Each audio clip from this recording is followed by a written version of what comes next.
Right now, someone weaker than you is winning. Why? Because they look more certain. They speak without hesitation. They act like they deserve everything. And the world believes them. Meanwhile, you hesitate. You overthink. You wait for the right moment, the right words, the right feeling. And as you wait, someone else takes what could have been yours. Confidence isn't a trait, it's a weapon. And if you don't carry it, someone else will use it against you. Machiavelli knew this centuries ago. The bold get ahead, even if they lack the skill. The hesitant stay behind, no matter how brilliant they are. Because power doesn't belong to the best. It belongs to the most certain. This video is a turning point. Not for motivation, not for comfort, but for control. You'll learn how to erase hesitation, speak like a ruler, and move like a man who expects to be obeyed. Watch closely, because from here on, your weakness will no longer be tolerated. It will be replaced. You weren't born weak. You were made that way. By repetition, by reward, by rules. Trained to obey, trained to seek approval, trained to ask, "Is this okay?" What lives inside you right now is not a man. It's a servant, conditioned to please, programmed to submit. A loyal dog who flinches at judgment and waits for permission. That voice in your head, the one that hesitates, that overthinks, that apologizes before speaking. That's not you. That's the inner servant. And if you don't kill him, you will never be free. Machiavelli didn't whisper. He commanded. He didn't wait to be understood. He acted and let others catch up. He didn't ask for power. He seized it because he knew those who ask don't deserve. Your transformation starts with inversion. Every time you want to shrink, expand. Every time you want to explain, pause. Every time you want to apologize, stare. Because dangerous confidence doesn't come from feeling ready. It comes from doing what the inner servant would never dare. You walk faster. You take up space. You stop nodding. You stop softening your tone. You speak like your words are decisions, not suggestions. Confidence isn't a mindset. It's an identity. And that identity is forged in defiance, not against the world, but against the version of you that still wants to serve. So here's your first rule. If it makes you small, kill it. A thought, a habit, a person, kill it. If it makes you hesitate, confront it. If it makes you weak, deny it. If it tries to be liked, laugh at it. The world will tell you to be kind, polite, and nice. But here's the Machiavellian truth. Nice men are tools. They get used, discarded, replaced. Powerful men aren't nice. They're precise, measured, controlled, calculated.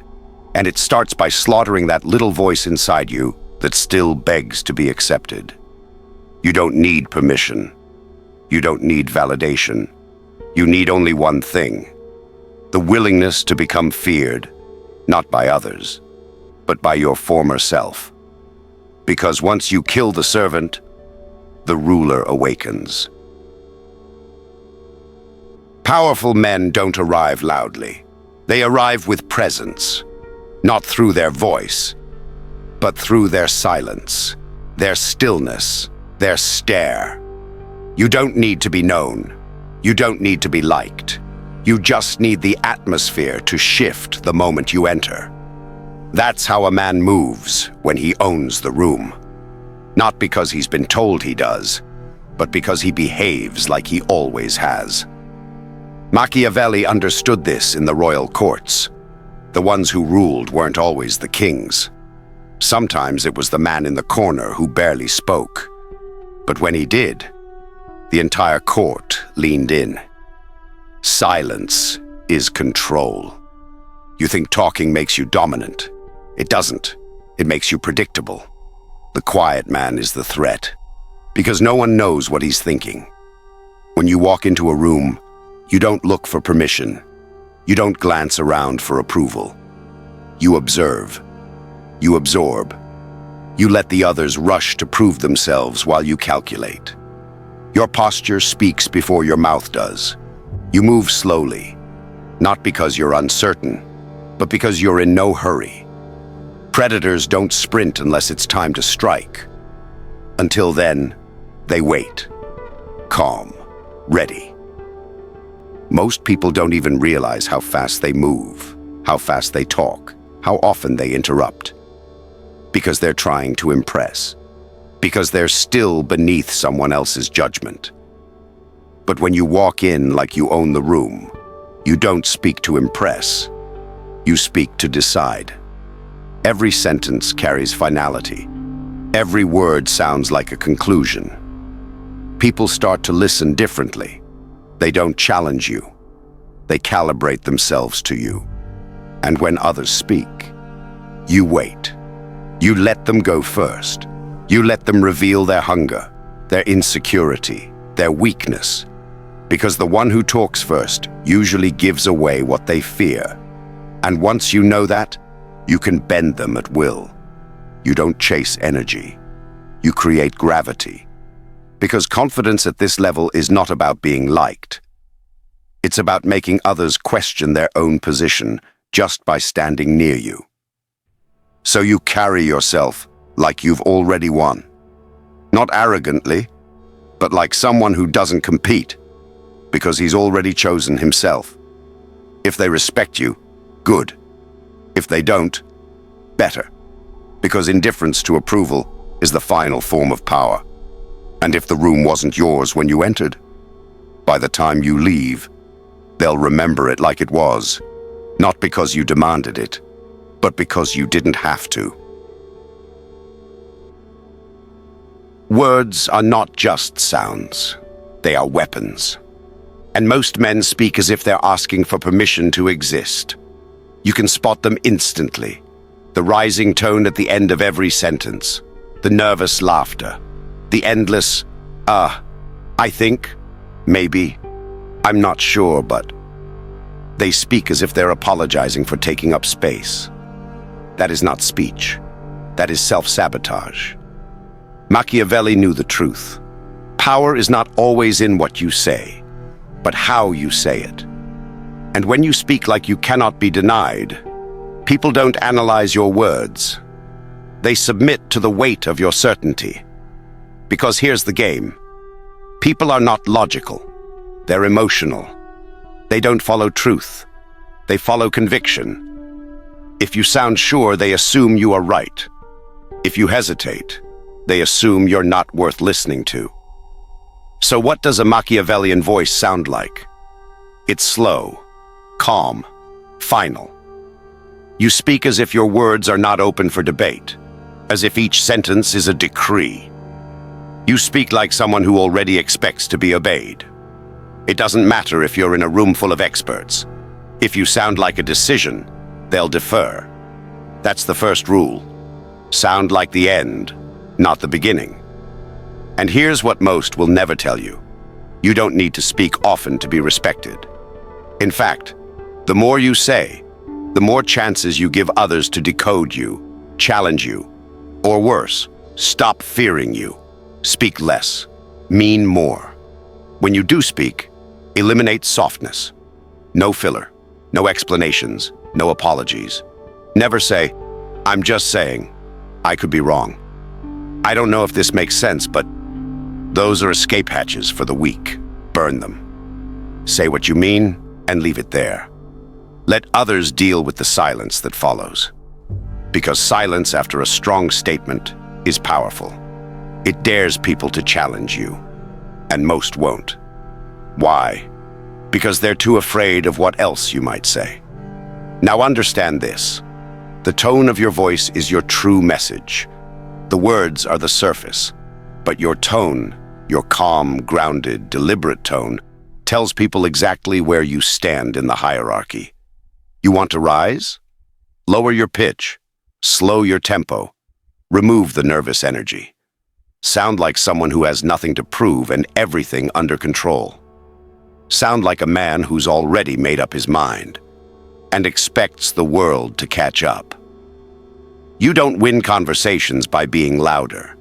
You win them by speaking in a way that makes people feel your words aren't suggestions, they're facts. This is how rulers speak, how generals speak, how kings in exile speak before they take their thrones back.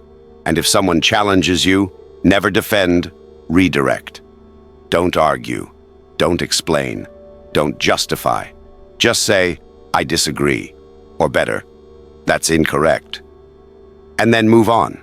Because when you refuse to debate, you signal something terrifying, that your reality is not up for negotiation.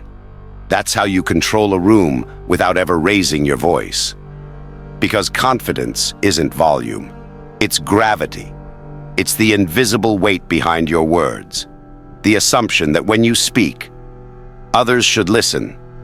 When you speak, the room should feel it, not through noise, not through arrogance, but through unshakable certainty. You're not trying to be right. You're speaking like someone who can't be wrong. You're not trying to be heard.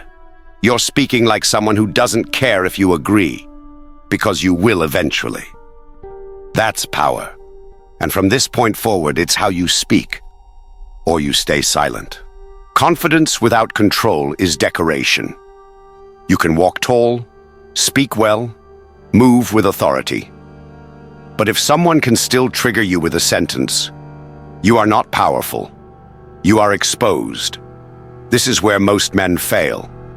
They master presence. They master speech. But their emotions still belong to everyone else. A whisper of disrespect, and they react. A compliment, and they soften. A silence, and they spiral. You are not free until you master the invisible war, the one inside your own mind. And that begins by rewiring your identity. Machiavelli understood this in the courts of power. He didn't fear enemies. He feared dependency, emotional or otherwise. He didn't trust affection. He trusted control. Because once people know what moves you, they know where to press. And once they know where to press, you're not dangerous anymore. You're manageable. And manageable men are discarded the moment they lose usefulness. So here's the transformation. You stop being the man who reacts, and you become the man who calculates. Someone insults you, you don't explain. You observe. You extract data. What are they trying to get from you? What are they hiding behind the insult? Someone praises you, you don't melt. You analyze. Why are they complimenting you now? What do they want? Someone ignores you, you don't panic. You become even colder. Silence becomes your weapon, not your wound. This is what it means to become psychologically unreachable, not emotionless, but unshakable. You feel everything, but you act on nothing unless it serves your outcome. When someone tests you, you don't lash out. You show no visible discomfort. Why? Because your mind is not a public space. It is a fortress, and you decide who enters. That's how you stop being manipulated. Most men are so easy to control, it's laughable. Tell them they're not good enough, they'll over-explain. Tell them they're amazing, they'll chase you. Pull away from them emotionally, and they'll beg to reconnect. This is not power. This is programming. And until you break the code, you will always be someone else's tool. So how do you rewire? You kill the need to be understood. That's the root virus. The desire to explain yourself, to be seen, to be validated. It's what makes you controllable. Burn it. You don't exist to be understood. You exist to move the world around you, strategically, surgically, silently. You kill the fear of rejection, because the Machiavellian mind doesn't chase acceptance. It controls access. You don't want to be invited in. You want people to wonder what happens when they're no longer allowed near you. And you kill the habit of reacting emotionally. Emotions are real, but irrelevant unless weaponized. You're angry? Use it as fuel. You're insulted? Use it as leverage. You're doubted? Use it as silence, and let results speak later. This is how powerful men are built. They don't become robotic. They become undeniable. Because once no one can move you emotionally, they can only watch you move with precision and fear what you'll do next. Let others chase peace and understanding. You chase clarity and control, because the world doesn't care how you feel. It only responds to what you project. Certainty, direction, gravity. And when your identity becomes unshakable, you become dangerous. Not because you're violent, not because you're loud, but because you're unreachable. The people around you will try. They'll test you. They'll praise you. They'll ignore you. They'll tempt you. But nothing works. You stay the same, cold, calm, calculated. And in time, they stop trying to manipulate you, because they realize something terrifying. You are the one person they cannot move. This is the final transformation. Not posture, not speech, not appearance, but identity. You are no longer shaped by others. You shape the room. You shape the rules. You shape the outcome.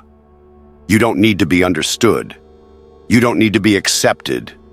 You don't need anything from anyone. Because now, you belong to no one. And that is what makes you untouchable. Rejection feels like a wound to the weak. To the powerful, it's a signal, a gift, a message from the world saying, you were too available, too obvious, too desperate. Good. Now you know what needs to be destroyed. Understand this. Rejection is not personal. It's positional. People reject what they believe they can survive without. So if they said no to you, it means they believe they lost nothing. That's not an insult. That's intel. Now you know where they stand and where you stand. Which means you can now position yourself to strike back later, when they're weak and you're untouchable. Step 1. Never appear affected. The moment you show pain, they win. It's not even about them. It's about your legend. A Machiavellian mind doesn't panic when the door shuts. It makes the room colder. You weren't rejected. They were disqualified from accessing you. Rejection is only real when you acknowledge it. So you don't react. You evolve. Step 2. Withdraw your presence like a weapon. What happens when something you took for granted disappears? You begin to feel its weight, its value. That's exactly what you do when rejected. Vanish. No explanations, no emotional farewells. Just a strategic absence. And while they feel the void, you build. Machiavelli said, men should be either treated generously or destroyed, because they take revenge for slight injuries, but not for ones too severe. So don't hurt them. Make them irrelevant. Make your silence louder than your words. Make them wonder where you went, how far you've gone, and if they ever had access to you at all. Step 3. Reframe the narrative. Rejection only has power if it looks like you were chasing something. So rewrite the story. Not for them, but for yourself. You weren't rejected. You selected yourself out of a game too small for you. You allowed them to say no because you were observing their behavior. You gave them one opportunity to prove they had the discernment to recognize power. They failed. And in that failure, they told you everything you needed to know. Now, you vanish and upgrade. Step 4. Convert rejection into control. Here's where you win. Rejection is clarity. Most people live in confusion, not knowing who respects them, who uses them, who fears them. But rejection cuts through that fog like a blade. Now you know who's blind. Now you know where your power has no impact. Yet. So what do? You refine your edge. You sharpen your image. You amplify your value so loudly that the people who once ignored you now have to explain themselves when they speak your name. And the next time they come back, they will. You don't even need to reject them. You've already evolved beyond their reach. That's control. Silent, permanent, elegant. Step 5. Weaponize your comeback. The goal is never revenge. Revenge is emotional. Machiavellian power is always calculated, so you don't try to get back at anyone. You let time handle that for you. You reappear only when your presence creates discomfort. When your success is so visible, they can't avoid it. When the person who rejected you is now watching you dominate the very space they thought you didn't belong in, you say nothing. You offer no spite, no sarcasm, no ego. You offer a simple glance, or better, no glance at all. Because now you're not trying to be accepted. You're setting the standard. Final word. Rejection is not defeat. It's the test, the filter, the fire that shows you what needs to be cold, what needs to be cut, and who needs to be left behind. So remember this. You weren't rejected. You were redirected toward a version of yourself that doesn't ask twice, doesn't flinch, and doesn't wait to be chosen. Now go build in silence and return as a force they can't reject, even if they want to. You've been reshaped, not inspired, not motivated, rebuilt. From the inside out, you killed self-doubt, not with affirmations, but with action. You didn't wait to feel ready. You moved, you acted, and you learned that power doesn't belong to the perfect. It belongs to the bold. You took rejection and turned it into fuel. No more chasing approval. Now you let people feel the cost of losing you. You became scarce, strategic, silent. And they noticed. You stopped entering rooms to be accepted. Now you own them. Through presence, posture, and precision. You no longer speak to be heard. You speak as if no one can afford to disagree. And above all, you rewired your identity. You're no longer predictable. You're no longer easily moved. You've become unreachable, emotionally untouchable. They can't provoke you. They can't tempt you. They can't shake you. Because you belong to no one now. And that makes you unforgettable. That's what creates a legend. Not noise, not fame, powerful silence, cold clarity, ruthless consistency. You don't need to announce your transformation. They'll feel it, in your walk, in your tone, in your absence. You've become the man people observe quietly, the one who used to chase, now being chased, the one who used to ask, now deciding, the one who no longer needs approval, because he became the standard. So no, this wasn't just about confidence. This was about dominance, mental, emotional, psychological. You are not here to fit in. You are here to move the pieces, to bend the room, to haunt their memory, even in silence. Because legends don't beg, they don't explain, they exist, and the world reshapes around them. Final command. Like this video if you're done chasing. Subscribe if you're ready to become the kind of man they can't control, can't predict, and can never forget. Because this isn't self-help. This is war. And you just became a weapon.